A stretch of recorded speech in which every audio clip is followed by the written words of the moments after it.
Okay, good. All right, so we are on to the next to the last unit. So this is on graph theory, and we're going to do two sections today. This is actually kind of fun. I don't know if you've studied it before, but it's very visual, and it's kind of fun little activity. So we're going to talk about, in the first section, setting up problems using a graph, and the graphs here are going to be a little bit different than you've seen before, and then we're going to talk about paths, circuits, and bridges.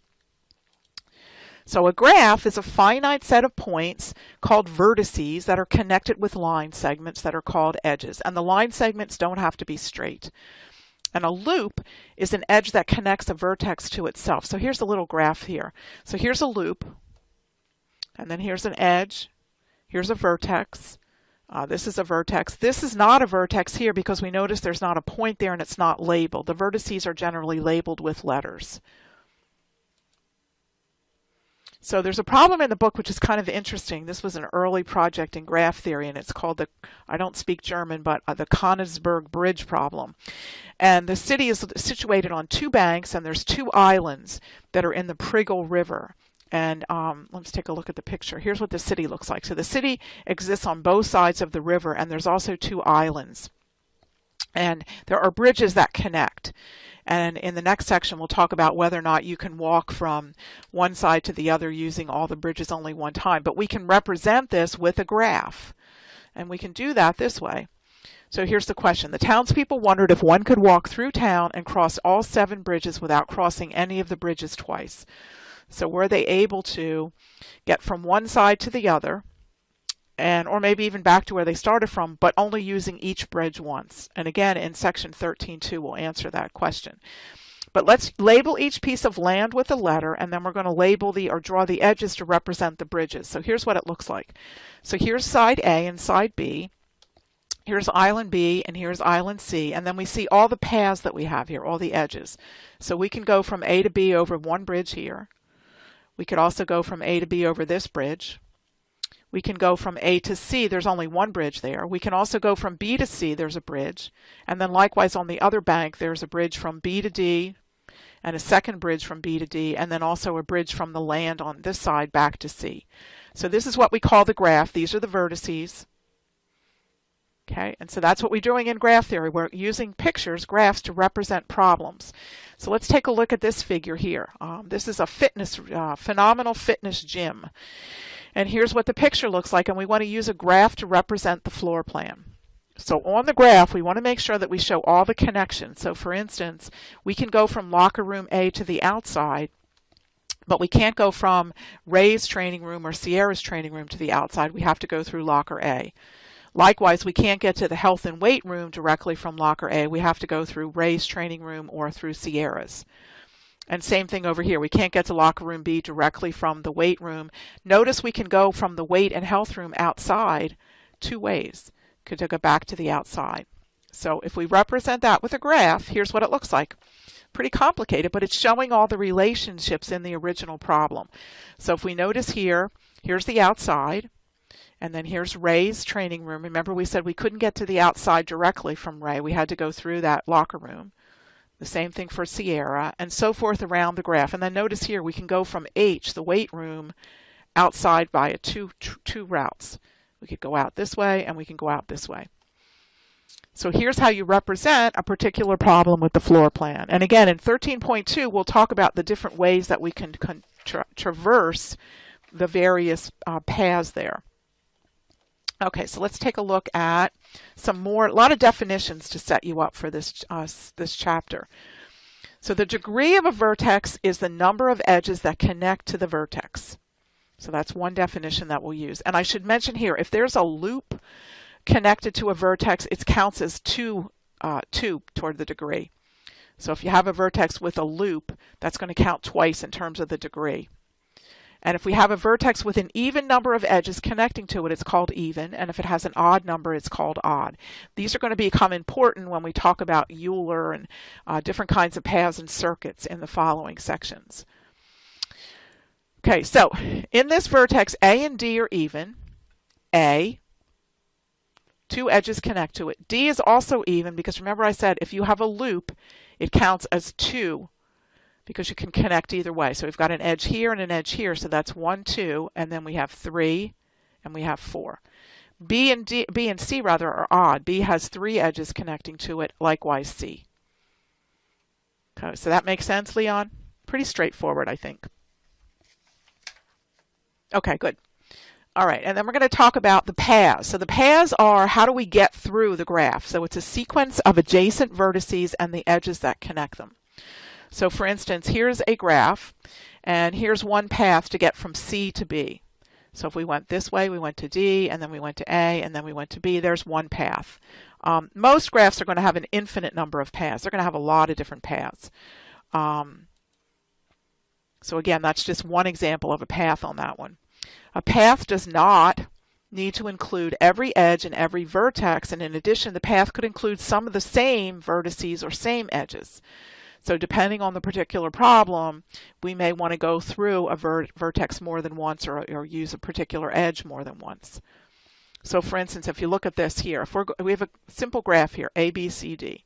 So we could start at A, we could go to B, C, D. We could keep going around and around and around. We could go this way. So again, depending on the particular problem, we may choose to go through a vertex more than once or to use an edge more than once. All right, now a circuit is a special kind of a path. It's a path that begins and ends at the same vertex. So if we go back to that original problem we had here, if we want to go from, let's say, A, and then return to A, we could go A to C, to B, to D, and back to A. Again, there may be more than one way to do it, but a path is a general kind of traversing through the graph. A circuit has to start and end at the same vertex. So again, A, C, B, D, and A forms a circuit. Notice it starts and stops at the same vertex. A connected graph is, a graph is connected if for any two vertices there's a path that connects them.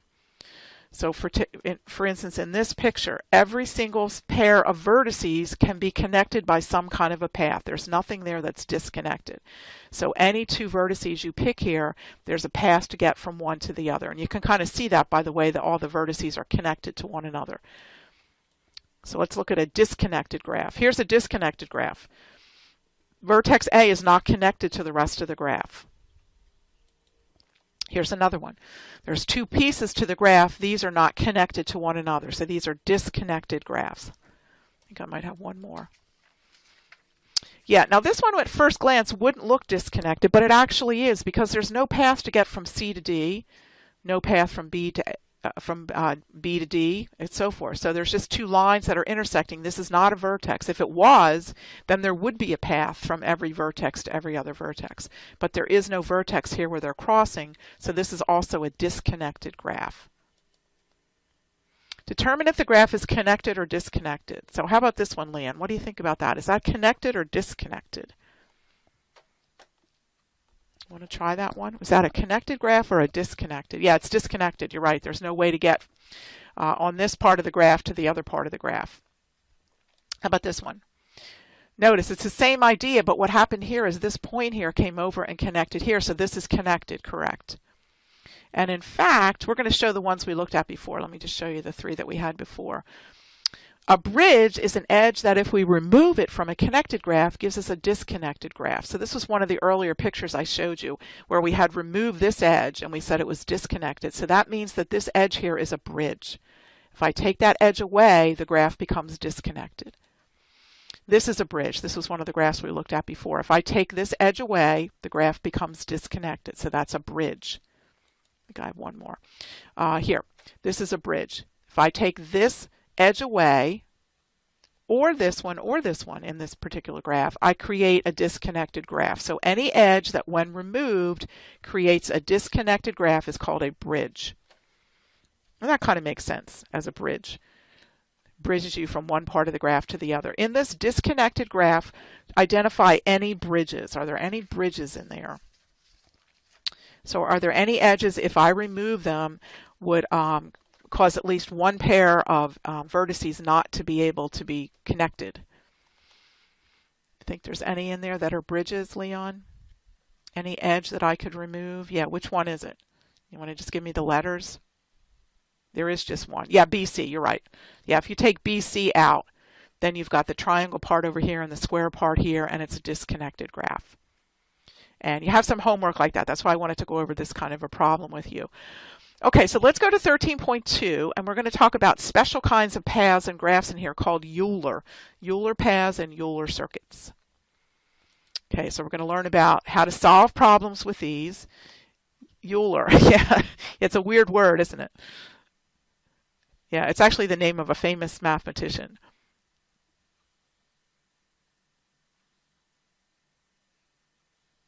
Oh, you might have been doing the, I know what you were doing. You were doing the Euler circles, right, for the arguments? Yeah, I don't teach that in my 1106 class. Yeah, I think it's confusing. Yeah, where it's almost all or not all, or yeah, I think that's confusing. But yeah, Euler was a famous mathematician. So Euler said a Euler path is a path that passes through each edge exactly one time. So now we're getting more specific about the paths. So here the Euler path is going to go through each of the edges one time. The Euler circuit, if you remember, a circuit has to start and stop at the same vertex. So remember, we talked about that before. Circuits always start at the same end, start and end at the same vertex. The Euler has a specific definition, which means that we go through each edge of the graph exactly one time. So here's a figure here, a graph, and so here's one Euler path. So if we start at D, now this is a path, not a circuit, so it's not going to end at the same vertex. Start at D, E, then we go to B, C, A, B, D, C, and E. And you might find it helpful when you work in the problems to put like a line through an edge once you've used it so you don't go back through it again, because we want to go through every single edge here one time and one time only. And another way to check it, you could list all the edges, AC, AB, BC, etc., and then make sure that they're being crossed in your path. So you want to go through each edge exactly once. Here's another figure. And one circuit. Again, there's usually going to be more than one circuit. This one starts with D. Now this is a circuit. Starts with D and ends with D. So we go D, E, B, C, A, B, D, C, E, F, and then it goes back to D. And it's hit every one of the edges. So the difference between the path, Euler path, and Euler circuit. So we get to Euler's theorem. Yeah, this Euler guy was pretty famous. Here's some ideas. Now this is where the number of even and odd vertices becomes important. If a graph has no odd vertices, they're all even, then it has at least one. Just trying to get my marker here and it's not cooperating. There we go. So no odd. Then it's going to have at least one Euler path, which is also a Euler circuit. A Euler circuit can be started at any vertex and will end at the same vertex. Okay, so if it's all even vertices, then it's going to have at least one Euler path, which is also a Euler circuit.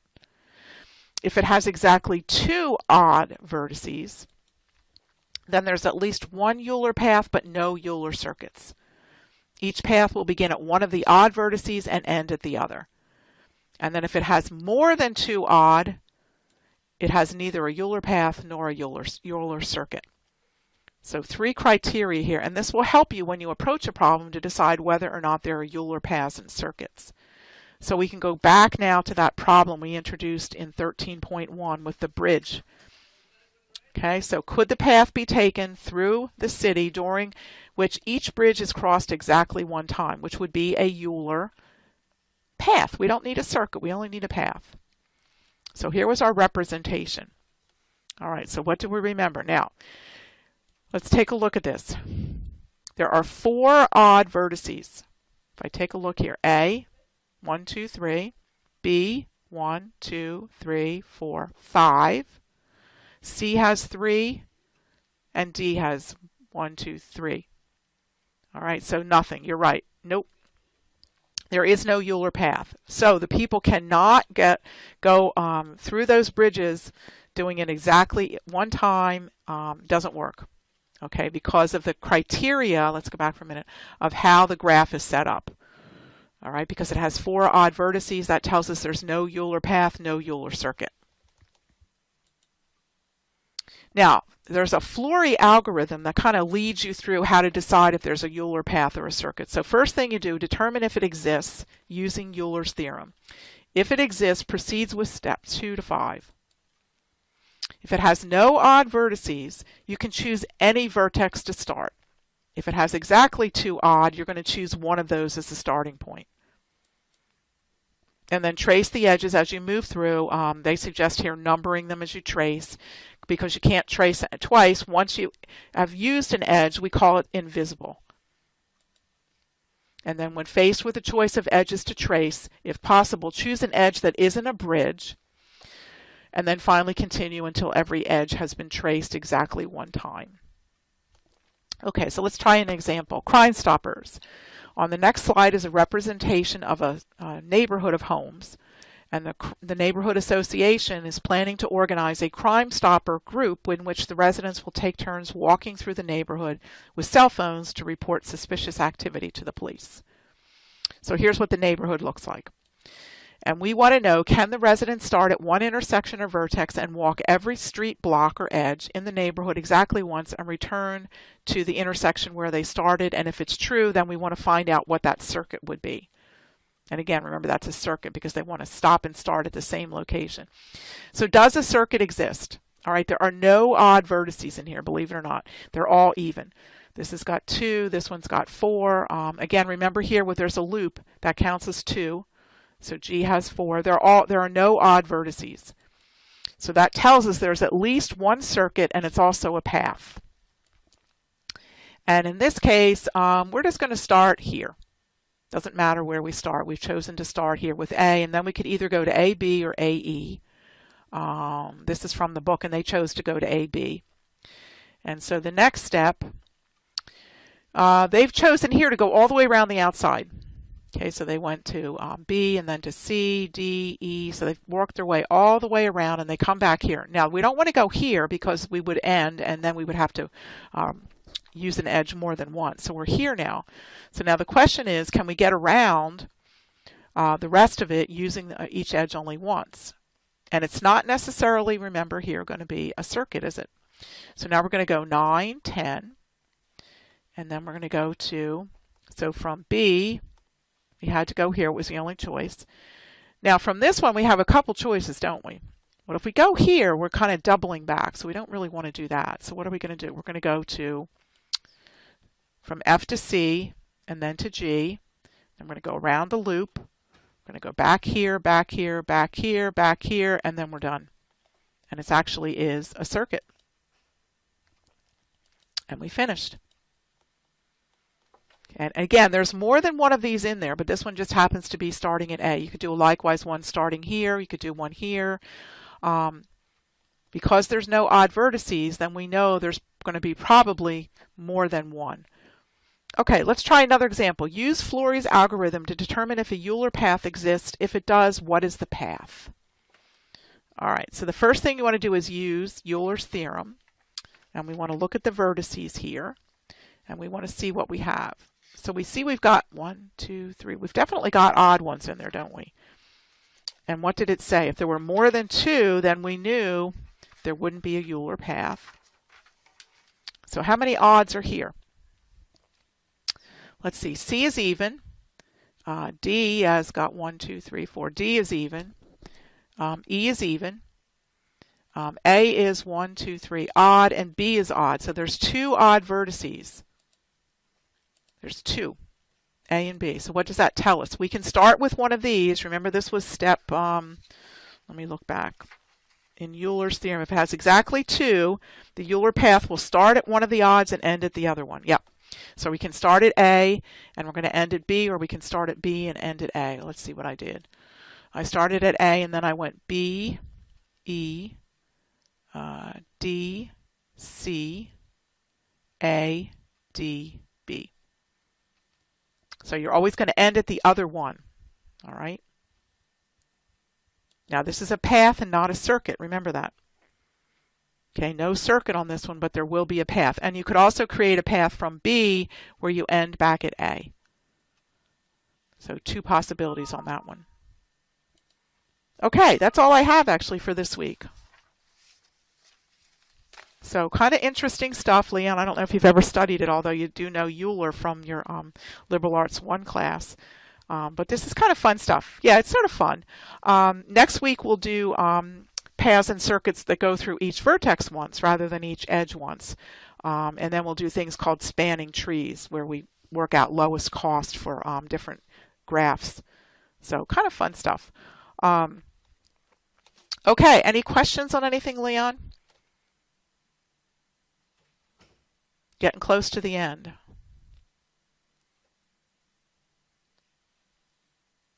So just a few more weeks left in the semester.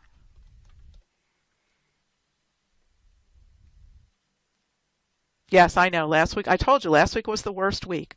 Actually, the class did very well. I was very surprised.